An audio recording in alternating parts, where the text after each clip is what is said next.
Chapter 10. Love based only on physical attraction. Bodies that seek each other, hearts that hesitate. Have you ever felt an instant attraction to someone just by looking at a photo or meeting them for a few moments? Probably yes. It happens to all of us. Your heart starts racing, your cheeks warm, and an electric shiver seems to run through your body. It's that initial spark, that wild chemistry that makes you smile for no reason. You might wonder, is this love at first sight, or is it simply the magic of physical attraction playing tricks on your heart? Physical attraction can be so intense that, for a few moments, desire masquerades as love. Isn't it easy to mistake euphoria for love? In those moments, reason takes a back seat. The body speaks loudly, the heart seems to sing along, and the mind slips into the shadows, mesmerized by everything it feels. Biologically, we're wired to be drawn to certain physical traits, a smile, a glance, the way someone laughs or moves. It's natural. Physical attraction is like a magnet that pulls two bodies together with irresistible force. But have you ever wondered what happens after that initial magnetism starts to fade? After the chemical fireworks in your brain settle and you come back down to earth? If a relationship rests only on that chemistry, the hearts, though they've come close physically, may still remain far apart. The difference between desire, physical attraction, and deep love is like the difference between a dessert and a nourishing meal. Desire is like a very sweet cake. It satisfies your craving in the moment, gives you a quick hit of energy and pleasure, but the effect passes quickly and it doesn't truly sustain you. True love is like a complete meal. It satisfies your hunger for the long term, gives you strength, and nourishes your soul. Sure, we can live on dessert for a while. Who doesn't love something sweet? But in the long run, we need the nutrients of a real emotional connection. Otherwise, we stay hungry inside, even if the body has enjoyed the pleasure of the moment. Another sign of purely physical attraction is the tendency to idealize the other person at the start. When we really like how someone looks or how they make us feel physically, we can overlook important things. Maybe you don't have deep conversations, maybe your values or life plans don't align. But in the heat of passion, all that feels like minor details, doesn't it? We tell ourselves it's fine, our chemistry will fix everything. We ignore the small signals of incompatibility, his jokes that don't actually amuse us, the awkward silences between us, the lack of interest when it comes to truly getting to know each other. Passion blinds us beautifully, like a spotlight on a dark stage. We see only what gleams on the surface and miss what's absent in the background. But love, real love, is so much more than that. True love means you like the way the other person thinks, not just how they look. You want to spend time together even when nothing passionate is happening, to talk for hours, to laugh at little things, to share your fears, dreams, and memories. Deep love gives you a sense of safety and calm, not just adrenaline and intense thrills. You feel at ease without fear of being judged. If intense physical attraction makes you feel the need to impress, to always be polished and perfect to hold the other's interest, love makes you feel you can show up in your most threadbare t-shirt and still feel accepted and adored. Have you noticed the difference? In passion, you strive to look perfect. In love, you can be imperfect, and it feels perfect that way. Here's a funny little truth. In the infatuation phase driven by attraction, many of us go the extra mile. We spend hours getting ready before a date, choose our words carefully, maybe even pretend to like certain things just to please the other person. It's human, we want to be desired, but over the long haul no one can keep up an act forever. The makeup will wear off, the shirt will wrinkle, the facade will crack if there isn't a real bond underneath. And when that happens, if the relationship lacks an emotional foundation, we risk waking up as two strangers who no longer know why they're together. What's more, physical attraction is often impatient, whereas love is patient. Attraction wants everything now. We've met, let's be inseparable, let's burn through all this passion fast. Like a fire that blazes high and hot. Love has the patience to kindle slowly, to grow as two people truly discover each other. If it's only attraction, the initial flames may leave behind nothing but ash and a beautiful, brief memory. Now, don't get me wrong, physical attraction matters. It's part of love. It brings flavor and passion to a relationship. We all want to feel those physical shivers when we're close to the person we love. The problem arises only when the relationship rests solely on that. Imagine a house. Physical attraction is like the beautiful paint on the walls or the sleek design of the furniture. It makes the house appealing at first glance. Emotional connection is the foundation and the structure. If you have only pretty paint and stylish furniture but the walls are cracked and the foundation is weak, the house won't stand for long. The same goes for a relationship. Without trust, respect, honest communication, and mutual care, without that heart-to-heart bond, the relationship wobbles as the novelty of the physical begins to fade. Think of the long-term happy couples you admire. What do you notice about them? It's not just that they still find each other physically attractive. They're also best friends. They listen, they laugh together, they support each other through hard times. They share memories, shared dreams, and an intimacy that goes beyond the bedroom. That's what makes the difference. Of course, those couples probably started with sparks and passion too. It's normal and beautiful.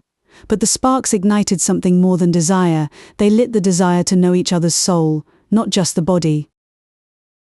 And since we're talking about the soul, it's worth noting that the language of love has many dialects. One is physical touches, kisses, desire-filled glances. Another is emotional, the words of encouragement, gestures of care, comfortable silences together, knowing looks. When the first exists without the second, communication in the relationship is incomplete. You can feel close to someone when you're holding them, yet still feel far away if you sense you can't speak openly with them or that they don't truly understand you. Two bodies can be pressed tightly together while the distance between two hearts stretches for miles. So what is love based solely on physical attraction? It's a flash in the pan. It flares up fast and bright, then burns out just as quickly. It's the kind of relationship where two people are initially glued to each other, captivated by their chemistry, only to find themselves weeks or months later asking, "Why don't I feel what I felt before? Why does it seem like we have nothing to talk about?" At its core, it's a connection of bodies, not souls. And hearts, if they're not truly involved, will hesitate to reveal themselves, to fully engage. Next, I invite you to walk with me through a story that illustrates exactly this kind of relationship.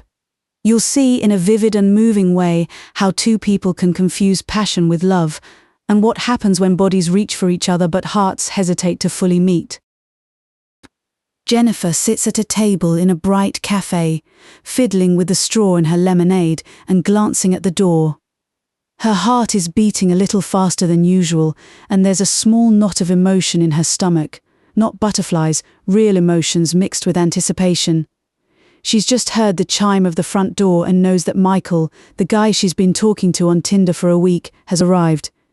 She recognizes him immediately from his photo, tall, broad-shouldered, with a charming smile that now, in person, seems even more captivating. "Jennifer?" he asks, a little hesitant, as if checking that she's the same as the girl in the pictures.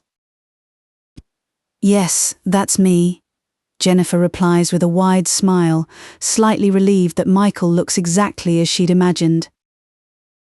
Michael sits down and, for a second, they're both speechless, studying each other. Jennifer realizes she's holding her breath and exhales, trying to relax. It's attraction at first sight, she tells herself, feeling a warm flush rise to her cheeks. She recalls their brief chats. They hadn't talked much about their lives, mostly joked and traded compliments. But now they're here, face to face, and Jennifer feels her cheeks heat every time Michael's eyes meet hers. The chemistry between them is almost palpable. They both talk quickly at first. They laugh a lot, though neither would be able to recall any serious topic from the conversation later. He offers effortless compliments. He notices her beautiful light hazel eyes that catch the sunlight streaming through the window. She blushes and laughs, feeling flattered and excited. In turn, she admires his athletic arms and the way he runs his hand through his hair when he's amused. Every gesture the other makes seems fascinating. Attraction hangs in the air like a sweet perfume. "Do you want to order something to eat?" Jennifer asks after the initial nervousness subsides a bit. "Sure, why not?" Michael replies, then flashes a mischievous smile. Or do you have a better plan for later? Jennifer feels her heart skip at his hint, a conspiratorial smile spreading across her lips. Deep down, she'd been thinking she'd like to stretch the evening out. She is so drawn to Michael that the thought of kissing him right now keeps tugging at her. Still, she reminds herself to be sensible. Okay, don't come off as too easy, she tells herself, even though every cell in her body seems to be screaming, I can't wait for it to be just the two of us. After dinner, Michael walks Jennifer to her car. They pause for a moment in front of the cafe, now emptying out. The night air is cool, but Jennifer barely feels the chill. Michael touches her hand slowly, as if testing the waters, and she answers by lacing her fingers with his. They lean closer and, in a moment that feels suspended outside of time, he kisses her. The kiss comes naturally, as if it had been inevitable from the moment they met. His lips are warm and sure, and Jennifer's knees tremble with emotion. Wow, she manages to murmur with a smile when they pull apart for a beat. Michael chuckles softly and kisses her again, this time pulling her into his arms. Jennifer feels as if the whole world has vanished, and it's just the two of them under the night sky. In that warm embrace, their bodies say more than words have all evening. Michael strokes her cheek lightly. Jennifer rests her head against his chest for a second. She can hear his heart racing. Will I see you tomorrow? He whispers in her ear. Jennifer nods, smiling broadly, without a hint of hesitation. Even though they've only just met, both of them feel a powerful pull to be together again as soon as possible. The next few weeks whirl by. Jennifer and Michael spend all their free time together. In the evenings after work, they can't wait to meet up. They text each other short, suggestive messages all day. Can't wait to see you, I miss you already. When they're together, they can't keep their hands off each other. They kiss in the elevator, hold each other tight while watching a movie, which they barely follow, too busy stealing touches. Their nights are full of passion. They fall asleep wrapped around each other, and in the morning they pick up right where they left off. Their friends hardly see them anymore. Jennifer and Michael are tucked away in their own happy bubble. Everything seems perfect on the surface, but little by little the bubble starts to deflate. One morning, Jennifer wakes up before Michael and spends a few minutes watching him sleep. The morning light traces his profile, and a tenderness washes over her. He's a handsome man, no doubt. But as she runs a gentle hand down his arm, Jennifer realizes she knows very little about Michael beyond his looks and small, in-the-moment preferences. She doesn't know his biggest dreams, what scares him, or what truly makes him happy beyond the moments he spends with her. He hasn't asked much about her either. Their conversations so far have been how to describe them. Pleasant, but light. Jokes, compliments, lining up the next date. Nothing deep, nothing vulnerable. Jennifer feels an unexpected emptiness. The thought crosses her mind. We're like strangers, physically intimate, but strangers emotionally. She quickly pushes the thought aside, kissing Michael on the forehead as she sees his eyes open and he smiles. He immediately pulls her into his arms, playful, making her giggle. The morning quickly turns into another round of passion that wipes away Jennifer's worries, for the moment. But that evening, after Michael heads home, loneliness hits her. Jennifer sits on the couch with her phone in hand, trying to compose a message to him. What are you doing? She types, then deletes. I miss you. Deletes again. It feels strange. How can she miss him when he just left? And yet she wants to talk to him, but about what? She realizes that beyond the longing to see and touch him, she doesn't know what to share. Something is missing, a deeper connection. Over the weekend, Michael and Jennifer go to an elegant restaurant and attempt to spend time together in a way that isn't just staying in. At the table, by candlelight, they both realize it's the first time they've had a quiet moment where they actually need to talk more. After they've exhausted the subject of how good the food is, an awkward silence settles in. Jennifer, in her favorite blue dress, twirls the ring on her finger, searching for the right topic. Michael clears his throat. So how old did you say your brother is again? My brother? Oh, right. He's 18. He graduated from high school this year, Jennifer replies, slightly surprised by the question. Do you have any siblings? No, I'm an only child, Michael says. Then silence again. They exchange polite, awkward smiles. They feel like two people tiptoeing through a conversation, more like co-workers than a couple. Gone is any trace of the spark they had when they teased each other over text or were stealing kisses in the kitchen. Jennifer tries a different tack. Michael, do you remember how we matched on Tinder? I mean, what did you like about me? She asks, trying to steer the conversation onto more personal, honest ground. Michael lets out a short, slightly awkward laugh. Well, obviously I liked your pictures. You're very beautiful and you seemed nice. You? Yeah, I liked your photos too, Jennifer admits, and you came across as funny in those few messages. Then she adds in a lower voice, you know, I'm glad we met. It's just that sometimes I feel like, I don't know. Like what? Michael prompts, watching her closely. Jennifer feels a lump in her throat. How is she supposed to say it, that I feel like I don't really know you? That I want us to be closer as friends, not just as a couple. She's afraid of ruining the moment or coming off as too demanding, so she forces a smile and nods. Nothing, never mind, she deflects. So tell me, how was work this week? Michael sighs to himself, a little disappointed. He felt the hesitation too, but he doesn't press. He starts talking about his job in IT, and Jennifer listens politely. All she hears, though, are technical details she doesn't understand, so she quickly loses focus. She watches him gesture, trying to make the story interesting, and feels guilty that it doesn't land for her. She had already realized she likes Michael, but she doesn't feel truly connected to him. She's missing that sense of partnership, of deep friendship. Instead, it feels like they're two people who are physically attracted and trying to fill the rest with words, but don't have much material to work with. Toward the end of dinner, Michael suggests they go back to his place as usual. Jennifer agrees, but in the car on the way to his apartment, both of them are unusually quiet. The music on the radio fills the space between them. That night, passion flares again, almost as a self-protective reflex against the emotional awkwardness. They make love with intensity, as if trying to recapture the feeling from the beginning, when everything was simple and exciting. And for a few moments they succeed. They feel that overwhelming physical closeness again. But afterward, as Michael falls asleep, spent, Jennifer stays awake, staring at the dimly lit ceiling. Tears gather at the corners of her eyes before she can stop them. She feels lonely, even though she isn't alone in bed. She feels confused. How can I feel lonely next to someone I've just shared so much intimacy with?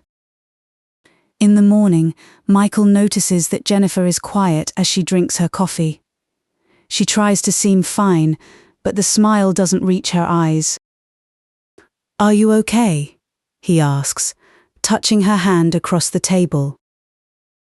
Yeah, I just slept restlessly, I think, she half lies.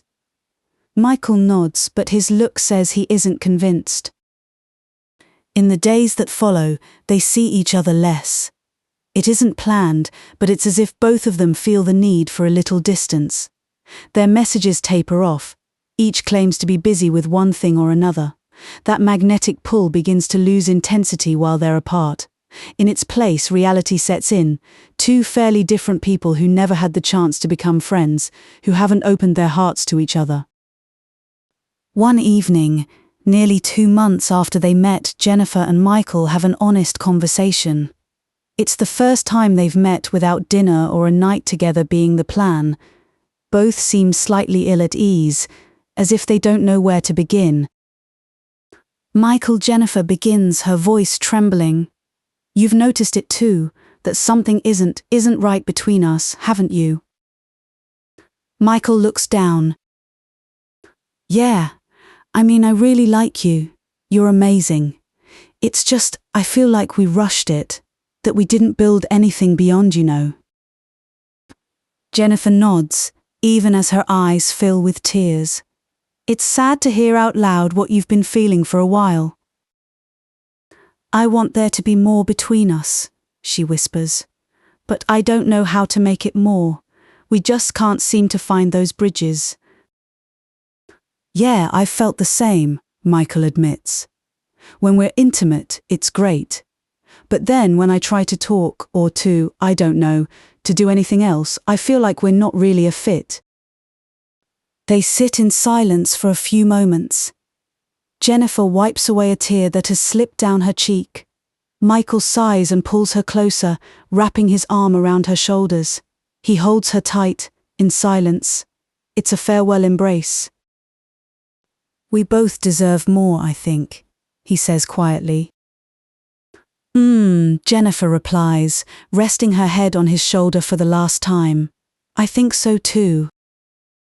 That night they break up with the vague promise that they'll stay friends. And though it sounds like a cliché, they both know it's for the best. Their relationship didn't end in a fierce fight, but like a fire that ran out of fuel. What remained were the memories of passionate kisses, of scorching nights, and perhaps a touch of nostalgia that it wasn't meant to be more. Their bodies were a perfect fit, but their hearts stayed on the sidelines, watching from a distance and waiting for something that never came. Jennifer and Michael's story is, unfortunately, all too common. At first, pure chemistry and intense attraction brought them together. Everything felt electric and alive, so they skipped steps and dove straight into powerful physical intimacy. Their early behavior reflected precisely the traits of a love based solely on physical attraction. The focus was on the present moment, on touch, on the desire to be as close to each other as possible, but they neglected to get to know each other's souls. Notice how, in the story, their conversations were surface level, centered on compliments and teasing without ever touching deeper topics.